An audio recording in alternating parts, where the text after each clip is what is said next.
सोहे my beautiful guys, कैसी हो यार आप सब। आई होप सब ठीक ही होंगी, बढ़िया ही होंगी। So guys, Sonal and Sharma love story के पिछले पार्ट में हम लोगों ने देखा ही था कि ओह माय गॉड, मतलब क्या बोलो, यह बताओ हमारी शर्मा बहुत ज़्यादा खुश थी यार, बहुत ज़्यादा, क्योंकि इतनी सालों के बाद उसकी पापा खुद उसे बुला के उसे जन्मदिन की विश कर रही थी कि बेटा तुम इतनी सालों से बाहर थी, इसलिए मैं तुम्हारी एक भी जन्मदिन नहीं मना पाया, पर इस बार मैं तो तुम्हारी जन्मदिन बहुत ही अच्छे से काफ़ी धूमधाम से मनाऊंगी। पर तुम खुश तो हो ना बेटा। तो सारा हालत थी कि मैं बहुत खुश हूँ पापा, मैं सच में बहुत खुश हूँ। तो उन्होंने भी खुश हो जाती कि ठीक है बेटा, तो फिर एक काम करो, तुम्हारी यहाँ पे जितने भी दोस्त या फ्रेंड वगैरह है या फिर तुम चीज़ें चाहती हो उसे इनवाइट कर सकती हो, मुझे कोई प्रॉब्लम नहीं है, मुझे कोई दिक्कत नहीं है। तो ये बात सुन के तो वो अब और ज़्यादा खुश हो जाती कि थैंक यू पापा, थैंक यू सो मच। तो वो ऐसे बोल के अपनी पापा की थोड़ा और करीब जाती, उनके हाथ पकड़ के उनके हाथ पे करके किस गई थी, और फिर भैया मतलब खुशी के मारे एकदम से बच्ची की तरह उछलने लग जाते, और वो वैसे ही अपने पापा के सामने उछलते हुए सीधा अपने रूम में आ जाते, और बस अपने जाने मन को, अपने प्यार को, अपनी मोहब्बत को कॉल लगा दी थी, है ना। पर वो बेचारी तो कल बिल्कुल अटेंड नहीं कर रही थी, और वैसे भी और कल कैसे अटेंड कर दी, क्योंकि उस बेचारी तो वॉशरूम थी ना, पर वो फिर भी कॉल पे कॉल की जा रही थी। तो जब वो देखती कि यार तो कल उठा ही नहीं रहा है, तो उससे गुस्सा आ जाती कि यार ये भी ना पता नहीं खुशी के मोमेंट पे ये लड़की कहाँ गायब हो जाती है। जी यार, इसे प्रॉब्लम क्या है, खुल क्यों नहीं उठा रहा है, पता नहीं कहाँ चले जाती। यार क्या करूँ। तो ऐसे बोल के थोड़ी देर बेड पे बैठा रही थी, और फिर कहती कोई ना, एक काम करती हूँ, पहले मैं थोड़ा फ्रेश हो जाती हूँ, फिर देखती हूँ कि मेरे मैडम जी निकली तो निकली कहाँ से।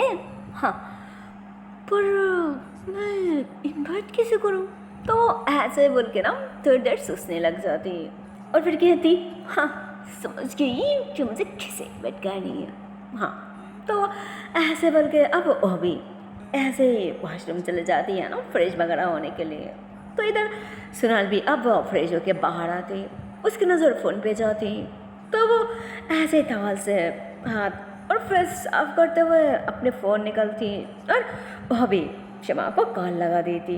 पर क्या बोलूँ यार, अब तो शमा भी कॉल अटेंड नहीं कर रही थी, तो अब वो भी बार बार कॉल पे कॉल की जा रही थी, जिस पे अब उसे भी गुस्सा आ जाती कि यार ये लड़की कहाँ चली गई, अभी अभी तो कॉल किया था ना।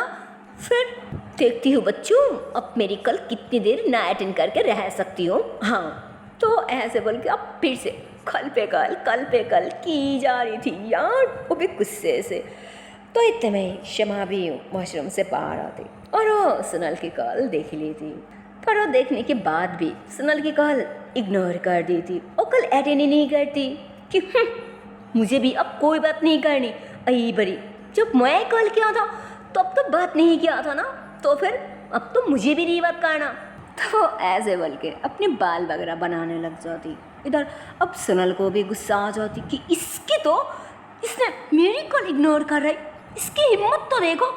ठीक है, अब तो मैं भी नहीं कॉल करूँगी, और नहीं मैं भी इससे बात करूँगी। हाँ, तो वो भी ऐसे बोलकर गुस्से से अपने फ़ोन ही पटक दी थी, और फिर बेड पे बैठ जाती। इधर शेमा और ड्रेस वगैरह भी चेंज कर ली थी, और अच्छे से रेडी शेडी हो जाती, और फिर सोचती कि यार क्या करूँ, लगता है मेरी जान नाराज़ हो गई, गुस्सा हो गई। अब तो इसे मनाना ही पड़ेगा ना, और क्या कर सकती। तो ऐसे सोचती, और फिर उस सनल को कॉल कर दी थी, बट अब वो भी उसके मुंह पे कल कट कर दी थी। शमा समझ जाती और बार बार कल करने लग जाती, पर सुनाल भी कहाँ है काम थी, वो भी बार बार कल कट कर दी थी, जिस पे अब शमा सोचती कि यार ये तो कल अटेंड ही नहीं कर रहा, फिर मैं इसे समझाऊँ कैसे। यार एक काम करती हूँ, मेरी जान को एक प्यारी सा मैसेज कर देती हूँ, फिर तो ये पक्का मान जाएगी। हाँ, तो ऐसे ही सोचती। और फिर सुनल के लिए एक अच्छा सा मैसेज छोड़ दी थी कि मेरा बच्चा, मुझे जाने मन, क्यों तुम नाराज़ हो? देखो प्लीज़ ना, मेरा बच्चा नाराज़ तो मत हो। और वैसे भी सच को तो गलती मेरी नहीं थी, गलती तुम्हारी थी। मैंने तुम्हें कल क्या ना, तुमने कल कहाँ ही उठाया? मैं कितनी एक्साइटेड थी तुमसे बात करने के लिए, पर तुमने कल उठाया ही नहीं। फिर मैं ट्यूशन में चले गई थी और उसी वक्त तुमने कॉल किया। इसमें मेरी क्या गलती? तो कहती ओ अच्छा, तो फाइनली मेरी गलती। अच्छा ठीक है मेरी गलती, फिर मुझे मैसेज क्यों करी हो? मेरी गलती है ना, तो मुझसे बात मत करो। That's it. दोबारा मैसेज मत करना, समझी ना? तो ऐसे बोलती। तो इधर वो कहती मुझे जान समझा करो ना प्लीज़।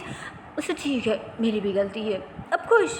तो कहती हाँ नौटंकी कही कि अच्छा ठीक है गलती मेरी है, पर अब पहले ये बोलो कि अंकल बुलाया क्यों था, वहाँ क्या है, सब ठीक तो है ना? और तुमने कॉल किया क्या? क्या कौन सी बात है जो इतनी ज़्यादा एक्साइटेड हो? हाँ बोलो। तो कहती बाप रे, अगर तुम साथ में इतनी सारा सवाल पूछोगी फिर मैं कौन से सवाल की क्या जवाब दूंगी? हाँ पागल कहेगी, जबकि यहाँ पे सब कुछ ठीक है और पापा भी ठीक है और उनकी हालत भी बढ़िया है, कुछ नहीं हुआ। तो कहती क्या सब ठीक है?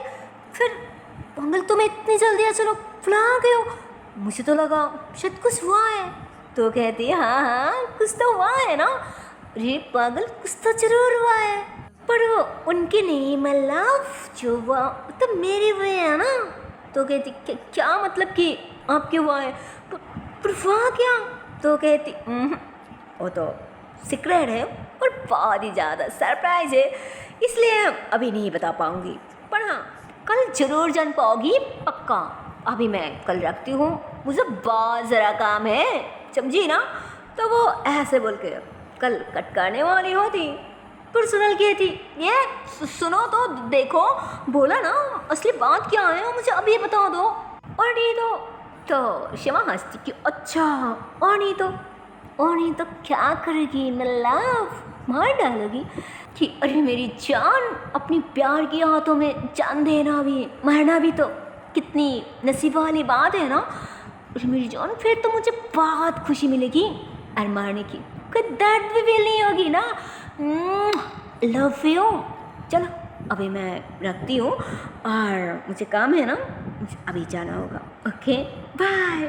तो वो ऐसे बोल के मैसेज छोड़ दी थी और हंसते हुए फ़ोन एक साइड की तरफ फेंक दी थी। इधर सुनर को फिर से गुस्सा आ जाती कि ये मुझे फिर से इग्नोर करती, इसकी तो इसे तो मैं छोड़ूंगी नहीं, अगर फिर से एक बार मिल जाए फिर तो मैं जी अच्छे से मजा चखाऊंगी। हाँ तो ऐसे बोल के ओवे फ़ोन पटक दी थी।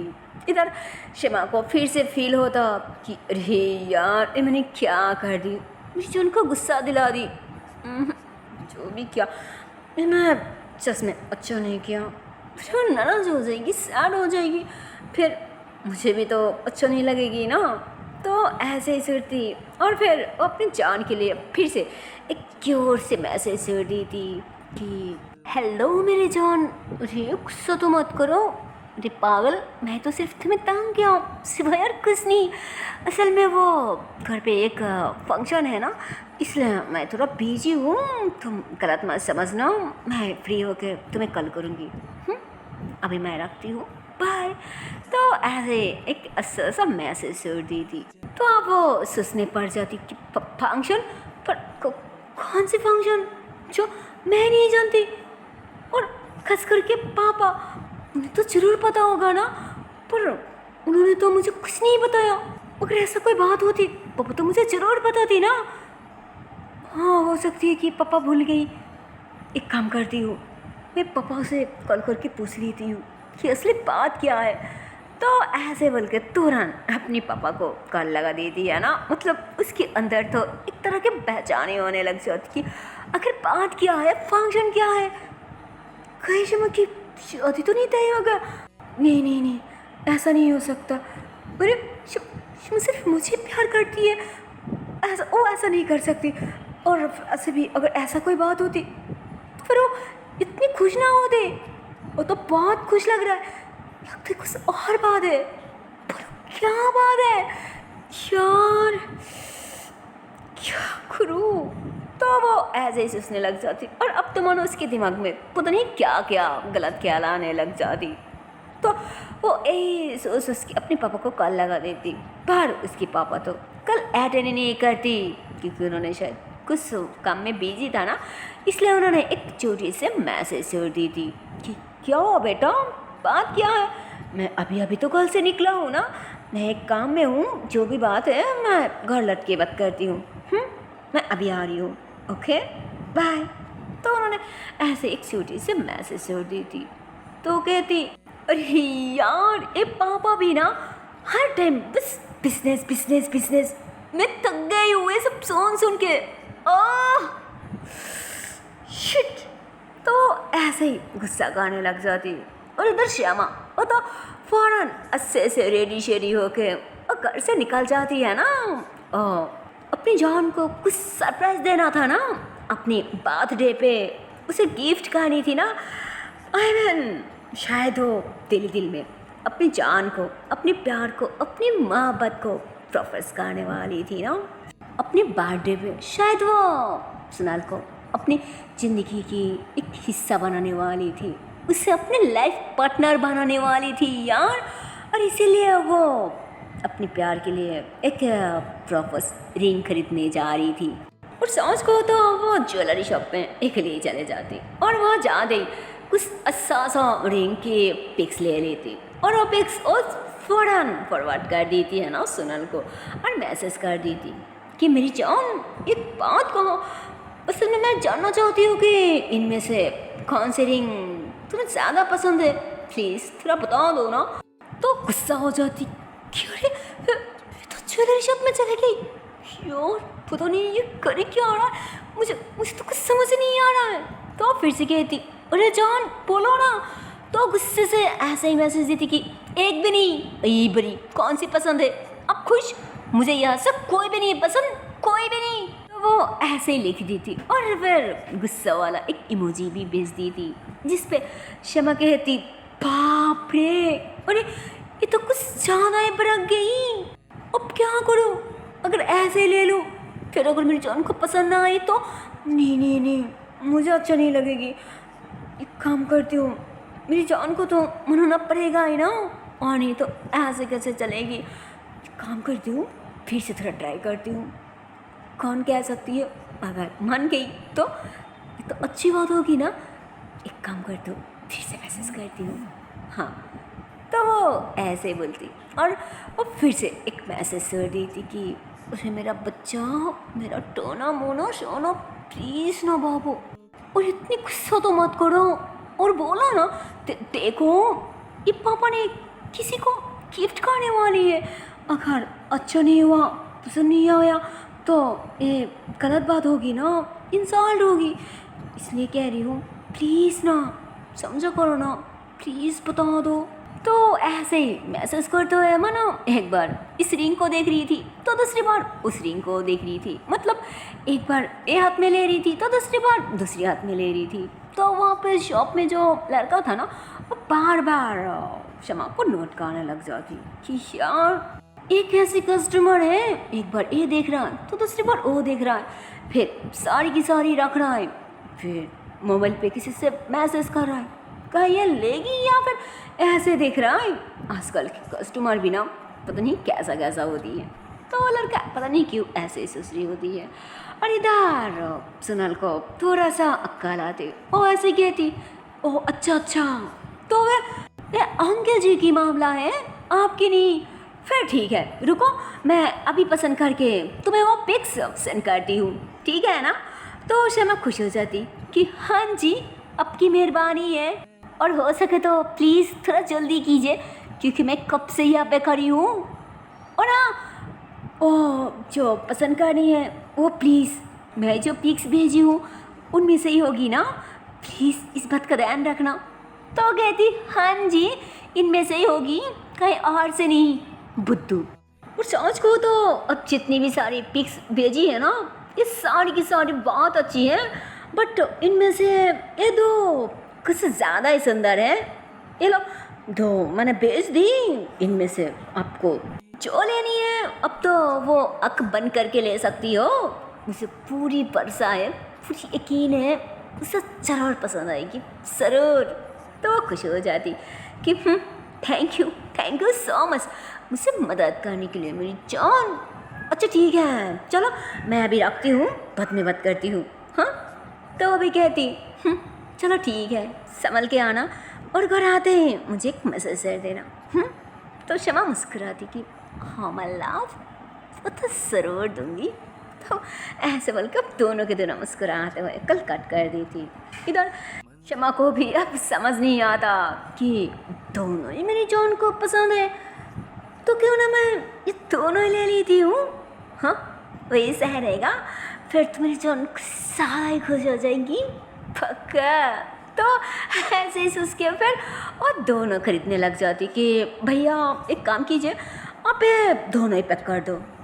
उसके बाद सुन के तो मानो वो लड़का एकदम से हैरान हो जाती कि क्या दोनों। तो कहती हाँ दोनों, क्यों? तो उन्होंने कहती नहीं कुछ नहीं, पर आपको पता है ना कि इसकी कीमत कितनी है, आई मीन ये कितनी महंगा है, कितनी एक्सपेंसिव है। तो उनकी बात सुन के शमा को पता नहीं थोड़ा सा गुस्सा आ जाती कि कितनी एक्सपेंसिव, कितनी महंगा है, मतलब कितना, 10 लाख, 15 लाख, 20 लाख या फिर इससे भी ज़्यादा। पर जो भी है मुझे तो ये दोनों की दोनों चाहिए, समझी तुम? अभी की अभी इसी वक्त निकालो दोनों और बोलो कितना हुआ। तो वो ऐसे बोल के फ़ौरन अपनी जेब से उसके जो क्रेडिट कार्ड था ना वो सारी निकालने लग जाती। तो इतने में ही उस शॉप की जो मतलब उस ज्वेलरी शॉप की जो ओनर था ना उन्होंने आ जाती और उन्होंने शमा को देख के ही पहचान जाती कि अरे मैडम जी आप, अरे खड़ी क्यों है, बैठिए ना और बोलिए क्या खाएंगे, ठंडा या गर्म, बोलिए और बैठिए ना प्लीज़। तो उन्होंने तो ऐसे ही शमा को बैठने के लिए रिक्वेस्ट करने लग जाती। पर उनकी दुकान में वो जो लड़का था ना उस शॉप में, वो लड़का तो एकदम से हैरान हो जाती, शॉक्ड हो जाती कि ये क्या है, मतलब हमारी मालिक ने उन्हें खाने को ऑफर कर रहा है, आखिर ये लड़की है ही कौन, मुझे तो कुछ समझ नहीं आ रहा है। तो इतने में उन्होंने कह दी ए खरी खरी देख क्या रही हो, कहा ना कि खाने को कुछ लेके आओ जल्दी।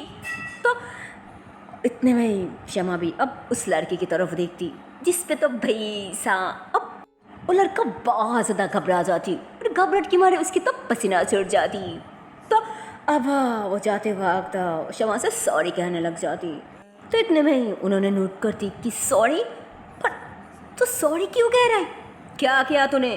तो उन्होंने घबराते हुए कहती सॉरी मालिक, असल में मुझसे गलती हो गया, मुझे लगा था कि इन्होंने तोड़िंग मांग रहा है, शायद उनके पास इतनी पैसा नहीं है इसलिए।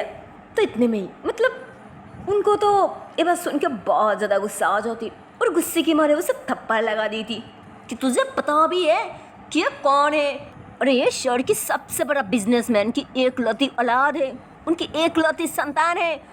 अगर इसकी पापा चाहती है ना तो मेरे साथ साथ मेरी पूरी दुकान भी खरीद सकती है, समझे तू? और तू उनकी बच्ची के साथ बदतमीजी, अरे मैं कह रही हूँ माफी मांगे से अभी की अभी और अच्छे से, और नहीं तो तेरी नौकरी तो पक्का गई, समझ लेना। तो अब वो सॉरी कहने लग जाती है ना ऐसे हाथ पकड़ के।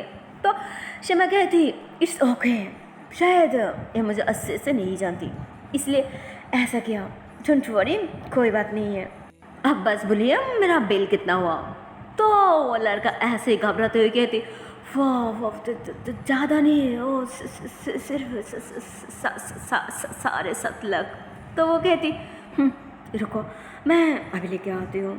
तो वो ऐसे बोल के वो अपनी कार्ड यूज़ नहीं करती, तो नीचे आती, वो अपनी गाड़ी में जो ब्रीफकेस था ना वहाँ से कैश ले लेती और उन्हें कार्ड में नहीं कैश में बिल पे कर दी थी, जिस पे इतनी सारा पैसा कैश देख के तो वो लड़का एकदम से हैरान हो जाती, शॉक्ड हो जाती कि इतनी सारी कैश, वो भी एक लड़की के साथ। यार ये लोग साथ में ऐसे कैश लेके घूमती है। सच में मानना पड़ेगा कि ये अमीर खानदान की औलाद है। और ये तो ऐसे कैसे कोई हम जैसे इंसान तो 5 से 10 हज़ार भी साथ लेके नहीं घूम सकती, और ये लोग लाख लाख पैसा लेके घूमती है। वाकई बिजनेसमैन की औलाद है। और मैं भी ना कितनी बड़ी बेवकूफ़ हूँ, कितनी बड़ी उल्लू हूँ, बिला जाने अनजाने में किस तरह के लोगों को क्या कह दिया। छी, मुझे तो शर्म आ रहा है अब अपने आप पे। तब वो लड़का ऐसे ही खुद ही खुसने लग जाती, और अब तो शमा फिर से उस लड़के को कुछ भी नहीं कहता, बस उसकी तरफ देखती, थोड़ा सा मुस्कुराती और फिर अपनी सामान लेके वहाँ से चले जाती। तो लड़का सोचती कि वाकई अमीर खानदान की औलाद है, और जितनी अमीर है, जितनी अपने पास पैसा है ना, उससे भी बड़ा इस लड़की की दिल है। मैंने हम तो कभी कभी भूल ही जाती हो कि अमीर लोगों की कोई दिल ही नहीं है, वो लोग गरीब लोगों को कभी इंसान ही नहीं समझती। पर ये लड़की बहुत अलग है, बहुत अच्छी है। शिट यार, अच्छा कि सॉरी कर ली, शायद वो मुझे माफ़ भी कर दिया। पर सोच को तो ये लड़की जिसके घर में जाएगी ना, वो बंदा तो बहुत नसीब वाला होगी सच में। तो क्या बोलो यार, अब तो उस शॉप की वो लड़का भी शमा के बारे में सोचने लग जाती, और उसके बारे में सोच के पता नहीं वो लड़का कहीं खो जाती है, वो भी उसे जने बगैर ही। खैर इधर शमा वो और भी कुछ शॉपिंग वगैरह करती, और फिर उसे घर पे आते हुए थोड़ा रात हो जाती है। इधर सोनाल भी उसे बार बार कल पे कल की जा रही थी, पर वो मैसेज कर देती कि जान मैं रास्ते पे हूँ, घर आते ही मैं कॉल कर रही हूँ, हाँ प्लीज़ अभी नहीं, अभी मैं ड्राइव कर रही हूँ ना। तो समझ जाती, फिर वो ना मैसेज करते और नहीं कॉल करती, और जैसे ही वो घर पे आती तो घर पे आते ही सामान वगैरह साइड पे फेंक देती, और फ़ौरन अपनी जानू को सोनाल को कल लगा देती, और फिर वो दोनों बात करने लग जाती।